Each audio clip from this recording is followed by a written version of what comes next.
That first tune there that the boys played was the Banks of Kells Water. And what's their next tune, boys? Let's see. They're going to play an Aughrim tune now, a bit shorter, and hopefully that'll go as well. And that's the boys of Belfast, so it's over to them.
Those early days, there really hasn't been a big change in the way the drums are made or manufactured.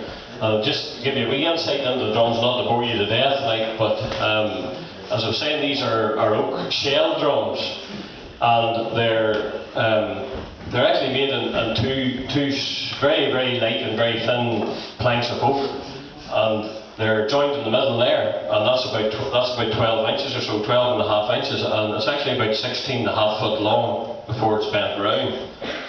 And that is made out of coffin oak. Usually the drums are made out of what's the timber called coffin oak, and that's because of very high moisture content, I'm told, in coffin oak, and it lends itself to the shaping exercise, and it doesn't fracture or crack.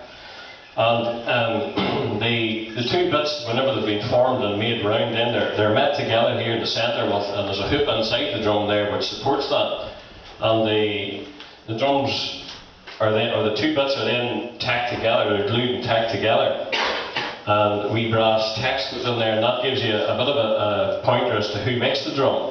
This here's a Johnson shell from Belfast. And the way he nailed his drum was two in, two out, two in, two out, to sort of spread out and come in a bit closer. Different manufacturers then staggered their nails, and that's just a wee difference that the manufacturers had. So that's your centre hoop joining the drum together. I think that drum there is a single piece shell. There's only one bit of oak there, and that's the full width. But it still has the centre hoop in there just to give a bit of support and strength and keep the thing in shape. There's actually 7 hoops, I think I'm right in saying, in the makeup of the drum. You've got your centre hoop in there, and then you have 2 hoops out here connected to the shell, which are called the mouth hoops. They keep the edge of the drum in shape and keep us in a rounded form. Then the next couple of hoops would be these ones here, and they're the bracing hoops. And those, the centre hoop, just go back to that's made out of oak too, usually. And then the outer mouth hoops here and below, you can't see them. They're made out of yellow pine. These here would be made out of ash, the bracing hoops. And that, there's two missing here somewhere, yes. The other two hoops then would be here. You can actually see them there, they're called the flesh hoops, and they're made out of pine as well. And that's what the skin itself is tightened round. So that's more or less the same idea that that man Hewitt made all those years ago. The drums haven't changed much. Maybe these hoops here got a bit heavier as the men that have started to go to drumming matches and get more pressure and more tension and higher tone and pitch. These had to be widened out and made a bit heavier so to put more pressure on and stand the strain. So that's the drum basically. And all the timber would be no good, of course, if you had something here for to make the tone. And this, of course, is nothing other than our friend, the old goat. All different sorts of animals, it appears, have been killed, and different skins tried, but the best skin for getting the tone and getting the music out of the drum, maybe you can't hear any music in the drum, but some of us do, and the best thing you can get is the goat. And unfortunately, the goat has to be killed. But sure, all of us die sometime. And the story's told of the old woman who was a widower, and she had got too old to look after the stock on the farm. And the last thing to go was a pair of goats that she'd had, twin goats. And she didn't just feel like parting with the goats. They'd been together all their life. And she put an ad in the paper that these two goats were free to give away, free to the good home. And this drumming man heard or saw this advert, and he thought that there was something of interest there for him. So he headed off to see the goats, and he was very interested in them. But the wee woman couldn't understand. He took a tape out and he measured them around the middle and measured them down the backbone. And she couldn't figure this out. But she says, now there's only one thing that I would say to you, son. She says, them goats have been together all their life, and I wouldn't want them parted. And all your man says, there's no problem with that, unless he says, you see where they're going? They'll never be any more than 2 foot apart. So he was going to keep them very close together. But anyway, it's the goat skin that's used there, and just spin it around, maybe you'll see it there. There's the backbone of the goat there, it was right down along it there, and then this is the head of the goat up here, and the tail of the goat down there. And everybody knows that that's the way the drum goes together. But we all make mistakes, you know.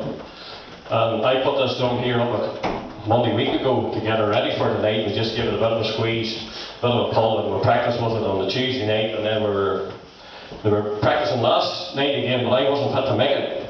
I was in another meeting, and I went out to the hall afterwards to gather up the drums and everything. The chat and all was going well about tonight. And then somebody dropped a bombshell and says to me, why have you got one of them heads in that drum upside down? So I'm telling you how to put together, and I didn't know myself, or I had made the mistake that night and rushed to get her up. So I had to take it home last night at 10:30, take the whole thing apart again and start over again to get her back into shape there and get the head spun around. I couldn't have brought it here, Davy Murdoch looking at it and hadn't known that that head was upside down then. So that's the poor old goat. And some would say that it's the heads that really tell it, or make the drum and make the sound. Others say that it's the shell, but I suppose in reality it's a combination of both. You need a good shell, a good drum, and then you need a really good set of heads. The heads are manufactured by, I don't know, maybe 7 or 8 people manufacture heads now in the province.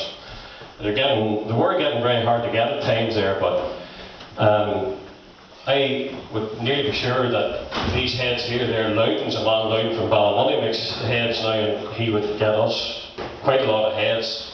Whenever he says he's going to make heads, he'll make them to you and get them for you. I would think those heads there might have started their life on goats in Tanzania. He imports skins from goats from Africa somewhere, I think it's Tanzania. And that's why he's quite a lot of them. The goats were getting very scarce, and that's why heads, I suppose, became scarce. The heads in this drum here are Frank Orr's.